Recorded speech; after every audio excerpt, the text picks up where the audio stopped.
Welcome to Behavioral Health Today, a podcast brought to you by the Triad Network. This podcast is designed to share trending topics occurring within the world and our communities and bring them a behavioral and mental health perspective. Welcome to Behavioral Health Today. I'm your host, Peter Fenger, and my guest today is Sophia Vale Galano. Sophia is a California-based psychotherapist with more than a decade of experience supporting teenagers and adults across residential treatment centers, hospitals, schools, and private practice. Born in Los Angeles and raised in London, she holds a master's degree in social work from NYU and now supervises associate therapists while running her own thriving practice. Sophia brings a deeply holistic approach to mental health, holding an advanced certificate in sex therapy, animal-assisted therapy, and forensic social work, yoga, and Reiki. Her new book, Calming Teen Anxiety, A Parent's Guide to Helping Your Teenager Cope with Worry, is a compassionate, practical roadmap for parents who feel overwhelmed trying to support an anxious teen in today's high-pressured world. Drawing from real-life clinical experience, reflective exercises, and concrete communication tools, Sophia helps parents recognize the root of anxiety, open judgment-free conversations, and know when to seek additional support, so families can move from fear and confusion towards confidence, connection, and emotional resilience. I'm excited to have Sophia with me today. We'll explore the rising tide of teen anxiety and discuss how parents can better understand their teen's emotional world, communicate more effectively, navigate social media and academic pressures, recognize when additional support is needed, and apply practical tools from Sophia's book to create a calmer, more connected home. I'm very excited to have Sophia with me on this show. Sophia, welcome. Thank you so much for having me. I'm excited to be here. Yeah, likewise. Again, I started off our podcast by sort of talking about your book, and I just want to say, thank you very much for sharing that with me. It's been a pleasure to read. And, I just thought it was a very thoughtful, grounded guide for parents. And I loved how you sort of described what young people are going through and sort of the pressures that many adults don't always see.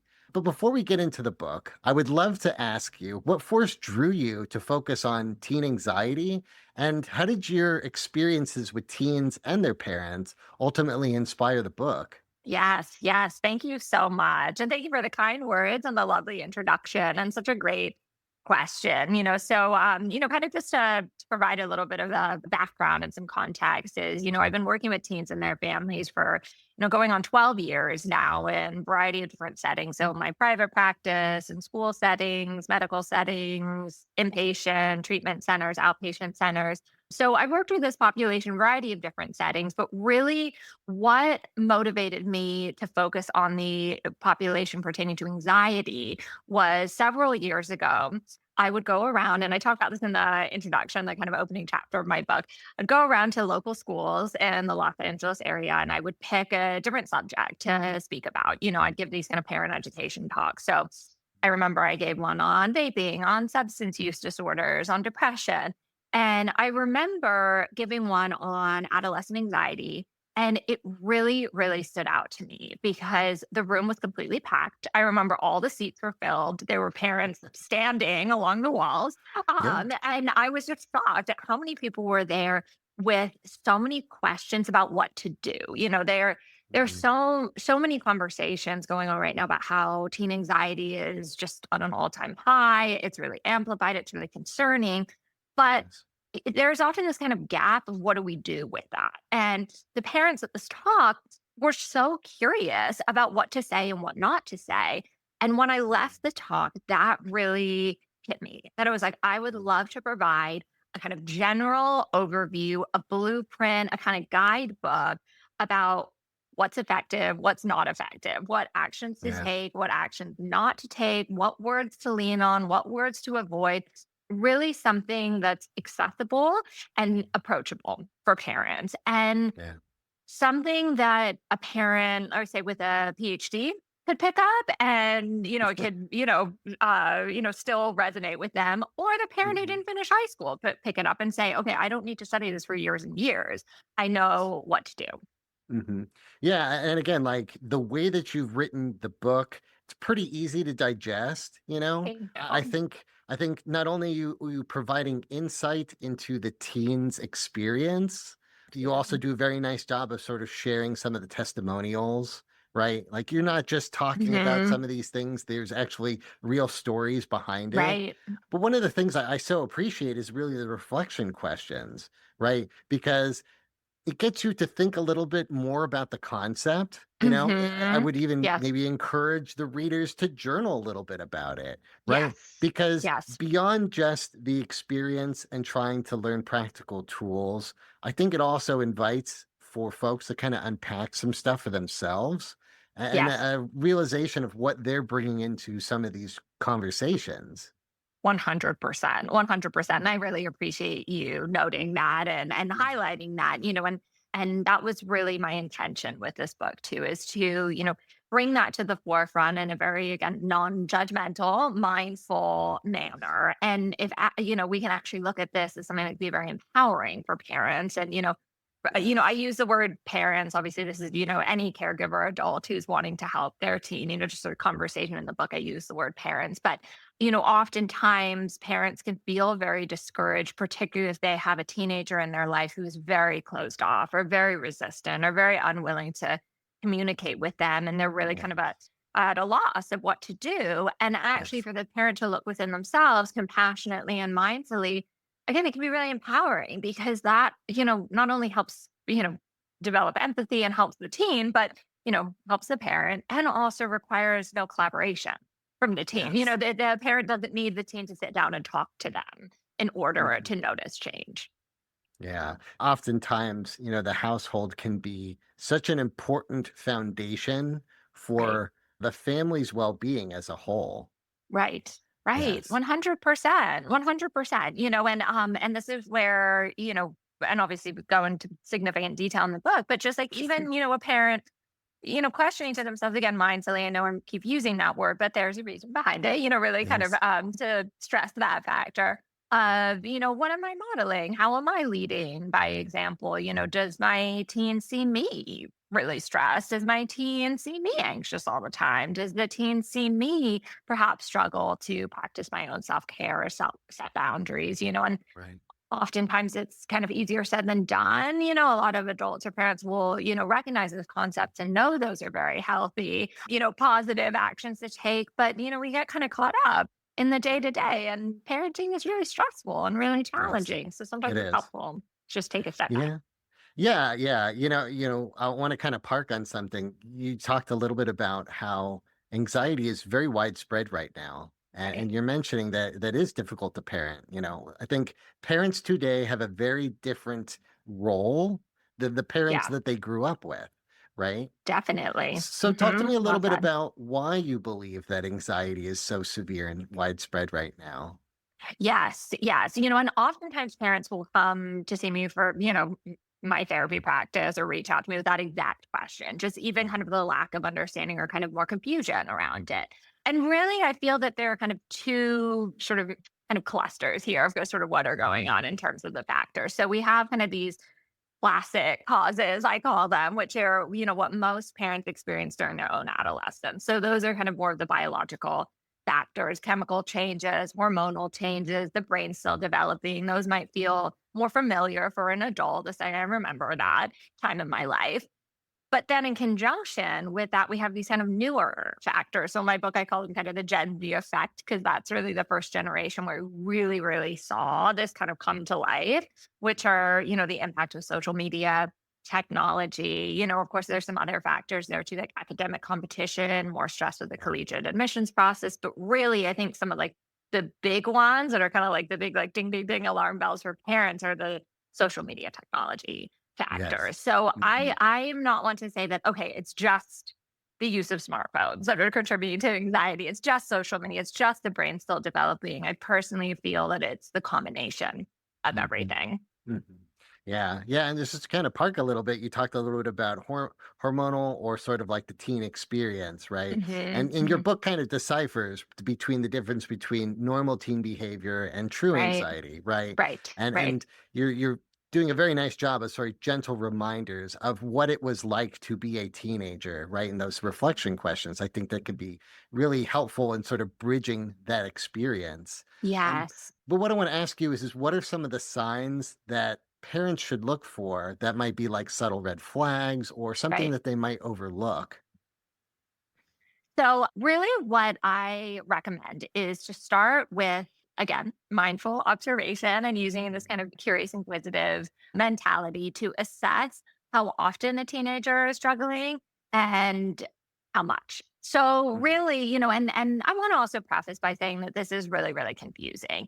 And it's completely understandable if, let's say, a parent has disregarded a teen's anxiety as sort of standard teen angst, because it is really hard to identify. And teenagers are not expert communicators. So they're not going to go to their parent and say, I kind of always joke, I'm like, I haven't met this teenager yet. Maybe they are out there, but the teen is not going to say, mom, dad, I'm really struggling emotionally. I would benefit from more emotional regulation techniques and coping skills and grounding tools. Like, no, the teen isn't going to say that. The teen instead is going to seem irritable, is going to seem argumentative, maybe even hostile, isolative, very unlike themselves, and Mhm. to an adult, that could be like, well, they're just being a maybe teenager, when in reality something more serious could be going on. So Right.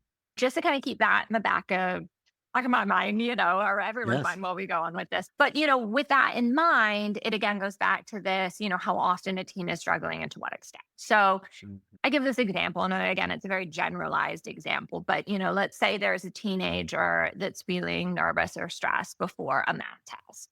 They're feeling overwhelmed. They're feeling, nervous about what's going to happen. However, they go and they sit through the test. They take the test. They go on with their day. They complete their other assignments. They attend their extracurriculars. They socialize with their friends, kind of business as usual. Okay, are we gonna completely overlook that? No, but we're gonna take a very different approach with the teen who, let's say, has a panic attack before the exam, or the teen who throws up before the exam, or the teen who refuses to go to school because of the exam, or drops out of their extracurriculars, or is so preoccupied with the outcome of this exam that they are unable to complete their other Mhm. assignments. That's Mhm. kind of cause for a little bit more concern.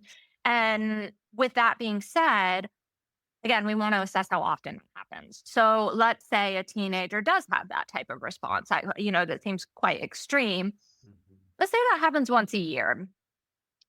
Okay, are we going to completely write it off and ignore it? No. But again, different approach than, let's say, the teenager where that happens, once a week, once a Mhm. month, several Mhm. times a month, several times a week. Absolutely. We're definitely going to want to take a closer look. But again, it can be a little tricky to identify. Yeah. Are there any behaviors from parents that you see sort of enabling that? Yes. Like some, Yes. some of the examples that I've heard is that some parents will take their children out of class because they're not Yes. feeling well, and it's Yes. mental health related. That's Yes. becoming a little bit more normalized, but I don't know if Mhm. that's like a cause for concern.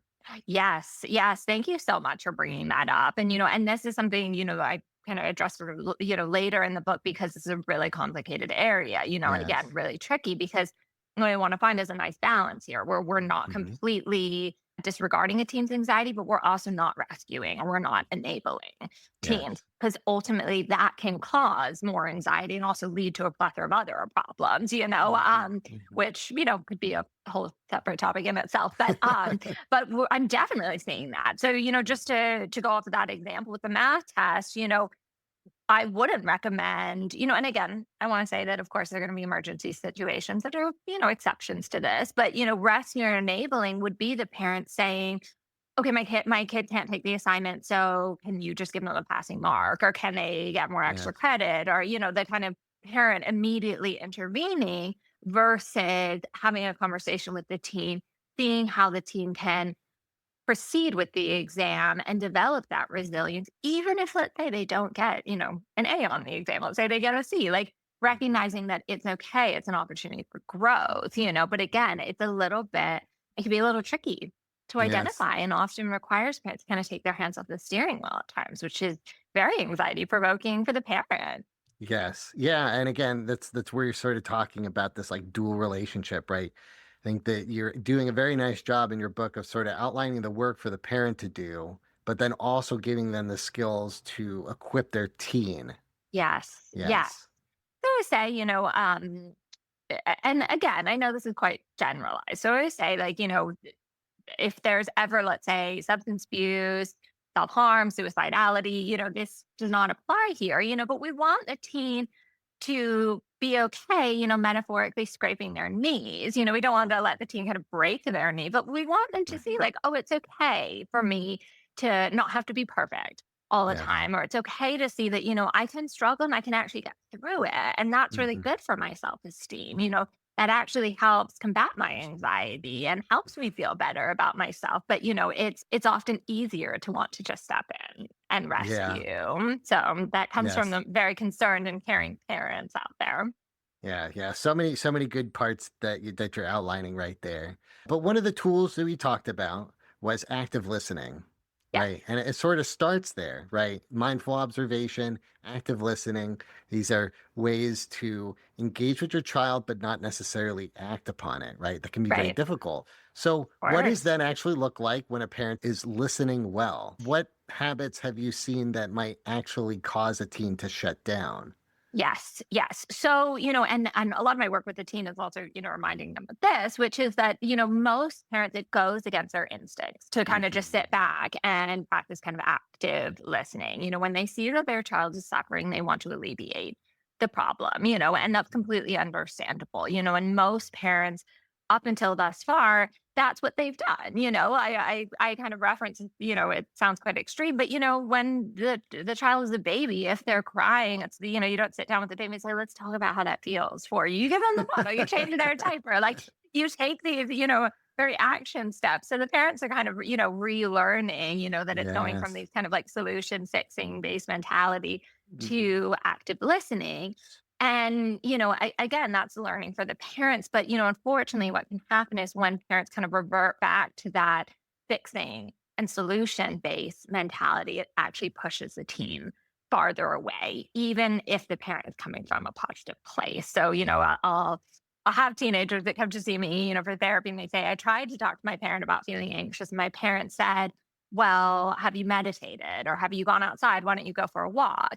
And let's be real, those are great solutions and, they do work. But at the same time, the teen doesn't want to hear that in the time. The teen actually Yes. wants to feel listened to and wants to feel validated and understood. And that ultimately is going to provide more of a solution to the teen in the long run.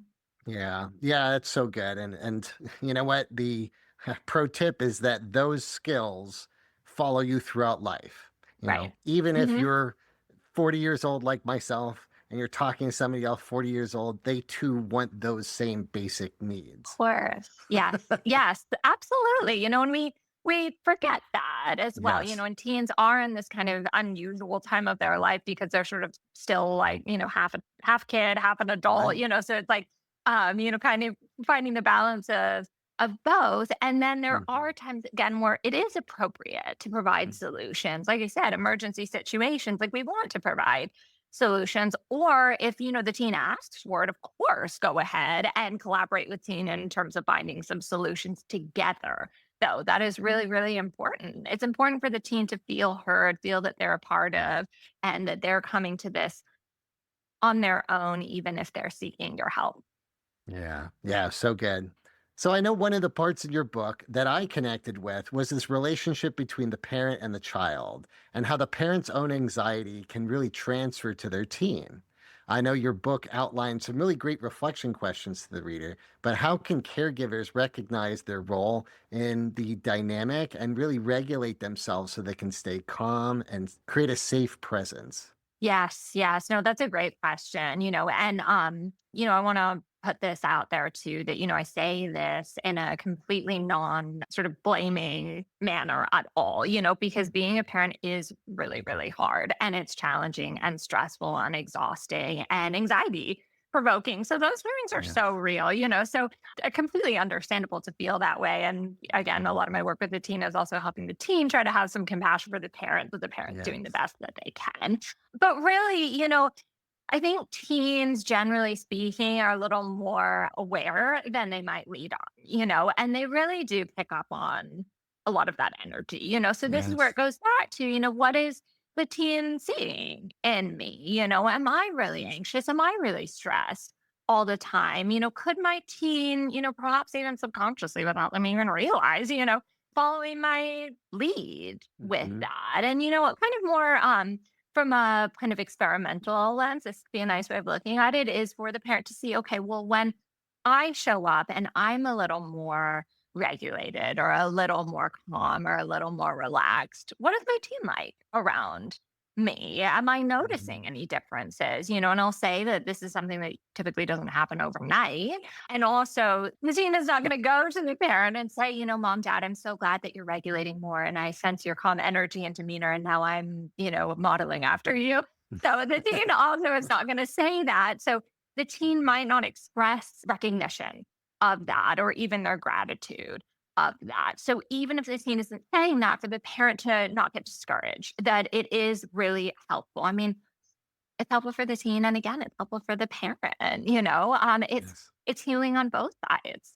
Yes. Yeah. And in your book, you provide some really great examples. One of the ones I thought was very complex was the relationship between the daughter and her family, where the mother had self image issues with Yes, herself.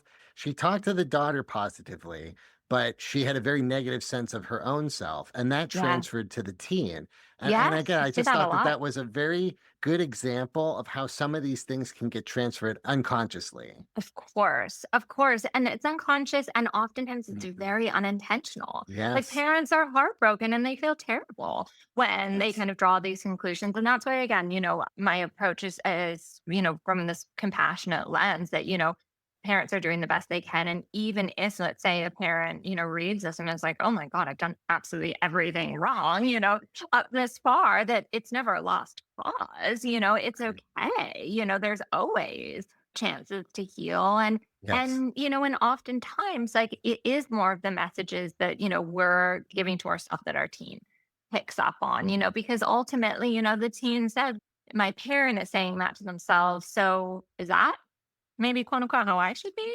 talking to Right. myself? Why would I not talk to myself that Right. way if my parents are talking to themselves that way? Again, teens are aware, but repeating myself here, not expert communicators, so might not be able to kind of verbalize that. But we see things like that happen a lot, where pressures that the parents put on themselves are then, kind of unconsciously sort of passed on to the teens. And it's almost this kind of like invisible sort of Yes. charge or current. Mhm. So it's just really powerful, even just to bring our awareness to that. Yeah. Yeah. And to sort of highlight a point that you made, it's not too late to start. You don't have to be a perfect parent. We're not perfect. But Yes. just the act of starting can be the difference for going forward. Yes. Yes. And what an amazing message even that sends to Mhm. the teen too, to show the teen Yes. that, like, you don't have to have it all together. You don't have to Mhm. be perfect, and this is also an important piece of this, because parents will say to me, well, I know that it's not, kind of paraphrasing here, as quote unquote, it's not good for me to be stressed in front of my teen. Yes, there's truth to that. And at the same time, we also don't want you to be a robot. We want Yeah. also, the team to see you as a human being that, Mhm. is imperfect. And that's Mhm. okay. And it's also Mhm. okay for parents to say to their teens, if there is a time where the parent just knows they can't show up for the teen at that time, even if I kind of mentioned the sort of one of the early chapters of having a conversation with the teen. If the parent knows that they are running on so little sleep, they know they're going to get a work call in 5 minutes. They know that the teen sibling is going to come in and ask them, "Hey, where's dinner?" and they're going to be distracted. It's okay to also say to the teen, I really want to be present for you, and I know that this isn't going to go how I want it to Mhm. be. I know that I can't be as present for you. When can we find a time to talk about this? Or how can I be there for you? And it's okay to do that. We'll be right back after a word from our sponsor. Today's episode is brought to you by Jane, a practice management software and EMR built to support you in the day-to-day work of running your business. If you're a health or wellness practitioner, you already know the care you provide starts well before your patient arrives and extends far beyond the treatment room. Jane is here to support every part of that experience. With online booking, your clients can book at a time that works for them, and with features like waitlist notifications, they'll be able to grab last-minute openings when they pop up. It's an easy way to keep your schedule full while getting your patients the care they need. During your appointment, Jane's AI-powered documentation feature can help you thoroughly take notes so you can stay present with the person in front of you. And after appointments, you can end your time together on a healing note, not a transactional one, by charging the card on file and rebooking before they head out. Personally, when I was looking for a therapist, Jane made the entire experience feel effortless. Booking an appointment was simple, I could choose the practitioner who felt right for me, and all my upcoming sessions were easy to see in one place. Jane even made it possible for me to join my appointments virtually through video calls, which fit perfectly into my schedule. And with built-in messaging, my therapist could check in with me between sessions, helping me stay supported and motivated throughout the week. Jane didn't just help me book an appointment, it helped me show up on time, stay engaged, and keep moving forward between sessions. To learn more about how Jane can support you and your patients, head to jane.app/demo. And if you're ready to get started with Jane, you can use our code TRIAD1MO or TRIAD1MO for 1 month grace period on your new account. When your work is about people, Jane supports the process.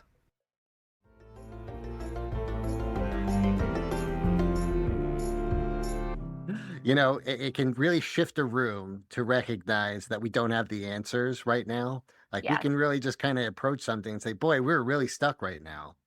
And I Yes. think that it can not only just sort of change the room, but it can also show your teen that you can be imperfect. You don't have to have the right answers. Part of being an Right. adult is thinking that you have the right answers or Mm, thinking that at some point I'm going to have it all.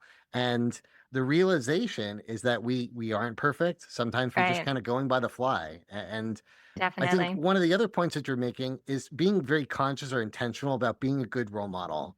Yes. And Yes. and even just recognizing that you have influence on showing up for yourself that then can Yes. sort of ripple into the rest of the family. I think that that's a really good chapter of your book and Thank you. recognizing that, you know, that there's a role in being a parent and that we can display our best selves and that Yes. too can get picked up, you know, sometimes subconsciously to our Yes. families. Yes, yes. And the team might note it in passing. And even if Mhm. it feels really, really minuscule to a parent, it's a really big deal, and like Yeah. even I think I use one of these kind of quotes or references because I hear it a lot is, if I have a team that comes to see me for therapy, they'll sometimes say things like, well, I'm fine being here. My parents have been in therapy. Like we talk about therapy, or, Yes. my parents are in 12 step, or, so I'm used to being around people who talk about their feelings. It's not a big deal, So it's interesting, it can be this kind of like passing, fleeting comment, but it says so much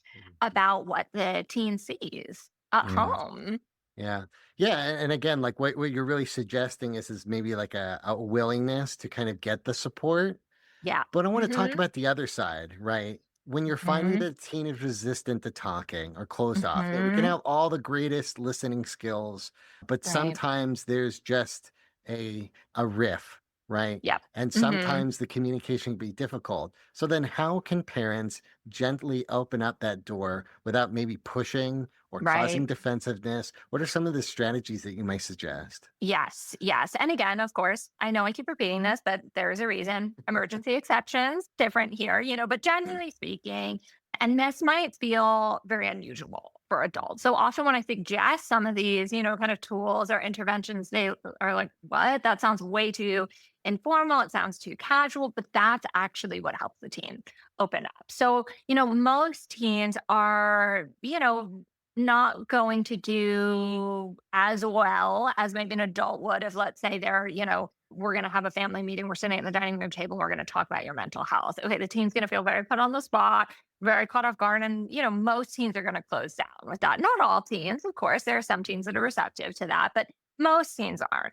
What you actually would find is that most teens will start to open up while they're in the car with their parent, where they're not sitting face to face, where they're driving, and the parent, finishes the car ride, and then they're like, "Wait, what? I feel like I just learned more about my teen's life while we were sitting in traffic for 15 minutes than all the times we've been at dinner together." So remembering that for teens, often it's not sitting face to face; it's in a setting that's maybe a little more casual, a little more informal. But the keyword here is for teens to feel that it's very organic, that it comes up very Yes. naturally, and Mhm. Even things like, I will suggest that, parents will sit and watch TV or watch movies with their teens where, let's say, there's a storyline where there's some sort of, character with a mental health diagnosis, whether it's anxiety, depression, substance use. And, again, a lot of parents might find that strange because that's not how adults might begin that conversation, but it can bring things up more naturally for the Yes. teenager. Yeah, what you're talking about is being very intentional about the environment, Yes. right? It Yes. does not have to feel pressure of, please sit down on the table. We need to have a conversation. It can feel like a family dinner. It can Yes. feel like a car ride. It can Right. feel like saying goodnight to somebody Yes. in their bedroom. These are moments that you can build into your family's routine that open up these conversations. And what you're talking about, like, hey, when we see something, an article in the news, or we, are watching a television show with a good topic, those Hmm. are invitations to kind of extend it beyond Yes. just that moment. Yes, I like that word you use, that they're invitations. Hmm. Exactly. That, not to overlook it as like, well, this seems silly, or this seems like, again, it's not serious enough. Like Yes. this isn't a serious enough platform because mental health is really serious. Anxiety is really serious. But oftentimes that can push the teen farther away of like, okay, well, now it feels kind of more like an authority figure talking to me, or it's like Hmm. I'm put on the spot. So it's important for parents to just think creatively about different ways to approach conversation with the teen. Yeah. Yeah. So I want to talk about the big elephant in the room, that's social media. And I know that social media in today's society is really difficult to navigate as a parent. From a parent's perspective, it can be both confusing to Hmm. understand, and there's Yes. also a lot of fear wrapped up in it with just the Right. dangers of being online. So I know in the book you're advising parents to not take a restrictive approach, this abstinence-based approach to social media. You're also encouraging to help the teen curate their gallery, which I Yes. loved. Thank So you. help explain to our listeners what that means and why that's a more effective approach. Yes. Yeah. So generally speaking, I really do absolutely, just to echo what you said, I lean on more of kind of, let's call it like a harm reduction type approach, or, modifying a teen's social media use versus prohibiting or restricting their social media use. And, I come from this place where, I really believe that social media is not going anywhere. And we actually want to give teenagers the tools now Yes. when they're at home, when they're in a safe space with their parents versus completely restricting their access and prohibiting it. And then they turn 18 and then they're exposed to all of this and they don't know how to use Mhm. it in an effective, positive manner. Right. So, and again, different situations here and there, but, generally speaking, this is where it's helpful for parents. I mean, A, to just educate themselves about, what social media is like these days, but more than anything to really have a conversation with the teen Mhm. from, again, a curious understanding, kind of more inquisitive mindset. It's like kind of the overarching themes here, and talking to their teen of, how do you feel when you're on social media? Do you notice you feel a certain way when you look at certain pages, certain people? And I use this analogy of kind of social media as an art gallery, which is helping the teen decide what they want to see on there, who they want to follow based on how it makes them feel, Yes. So this isn't having the parent go in and delete who they're following or saying, no, you have to block this person, you have to restrict this person. It's collaborating with the teen and saying, hey, how would you feel about temporarily muting this person if you know that that doesn't make you feel good? How do you feel Mhm. about maybe sprinkling in some pages that make you feel a little bit happier? Like maybe some pages that are more related to like your hobbies or your interests, and that, let's be real, is going to take a little bit of encouragement from the parent. Most teenagers, again, like some will join social media, for their hobbies and interests, but most won't join to, follow inspirational quote pages, Mhm. but, sometimes integrating those in there can actually really help the Mhm. teenager. So instead of Mhm. resisting social media, let's kind of use it to our advantage, but a little bit here, and it can be really positive and help the teenager feel, okay, my parent is actually treating me like an adult and not trying to control me like a child Yes. here. Yeah.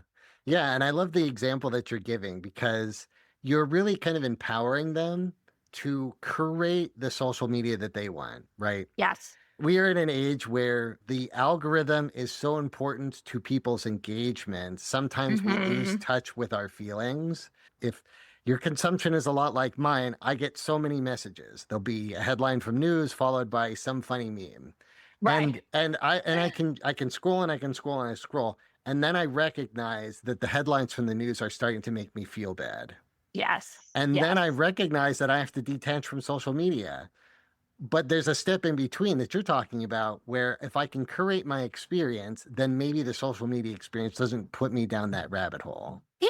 Yeah, exactly. And it can also shift and change too. So that's Yes. the other Yes. thing too. And It like can shift and that's change. yeah, and that's where it's important. Generally speaking, this is another theme here, which is just, you know, keeping an open dialogue and Yes. continuing to communicate. And also, for parents to remember, like, just because I've had one conversation about social media doesn't mean it needs to be the last. Or just because the parent said, okay, I've talked to my teen once about anxiety or what that might look like or feel like, I've checked it out of the box. Like, it's still there. Let's continue to Hmm. check in with Hmm. this. And also, recognize that the teen is also growing and changing too. How a 14-year-old might feel about social media is going to be different than a 17-year-old might feel Yes. about social media too. So it's also something Hmm. to keep in mind. Yeah, and one of the approaches that I've loved so much about your book is that you're encouraging parents to have a relationship or a parenting style that reminds them of the consequences, but isn't restrictive to their actions. And Right. what I mean by that is we can have a conversation with our teen that says, hey, here's what we're going to do, or here's what I'd like you to do if we were to run into XYZ situation. Yes. There are a lot of dangers online, but if I Of can course. get ahead of it and I can talk to you about it, then you have a step-by-step plan of what I'd want you to do in order to be safe. Because I'm Right. coming from that perspective. I'm telling you about this because I want to give you some freedom, but I want you to understand that there are consequences. And when those Yeah. consequences aren't met, then there's going to be, some action that's attached to it, whether it's punishment, restriction, et cetera, et cetera. You lay that out so that they can have the understanding ahead of time. Right, right. And it's boundaries, that's Hmm. that's so pivotal here. Boundaries are so, so pivotal. Restriction, control, enabling, rescuing. That's where things get more destructive. But boundaries are healthy, and that's also something that's helpful for parents to, constantly be just assessing of what are my boundaries like with my teenager Hmm. at this point. And they can also change and grow And they can as also the change. yeah, and that's That's right. okay. Yeah, Mhm. that's right. That's right. So I know in my own journey, it took me a long time to separate effort from achievement. And I'm Mhm. constantly reminding myself of this, even in my own work.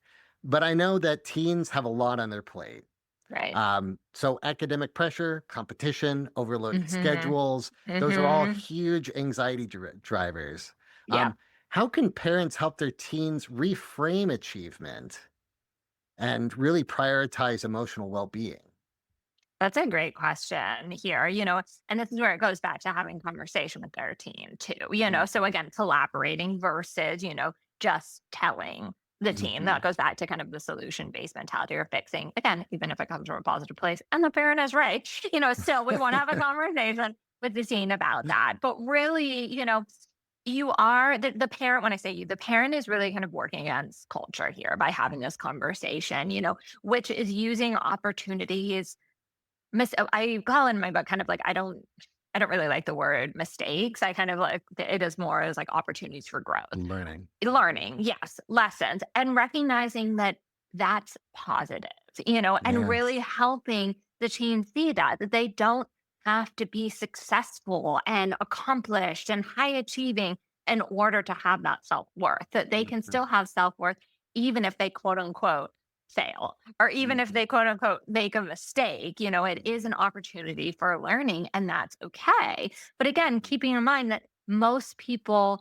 are not having that type of conversation. Again, I know it's a generalized statement here, but that's not really in our culture at this point Mhm. in time. We are very, kind of reward based here. So for our parents to be really patient with this one, that this is going to take some time, but the teen is also looking to the parent.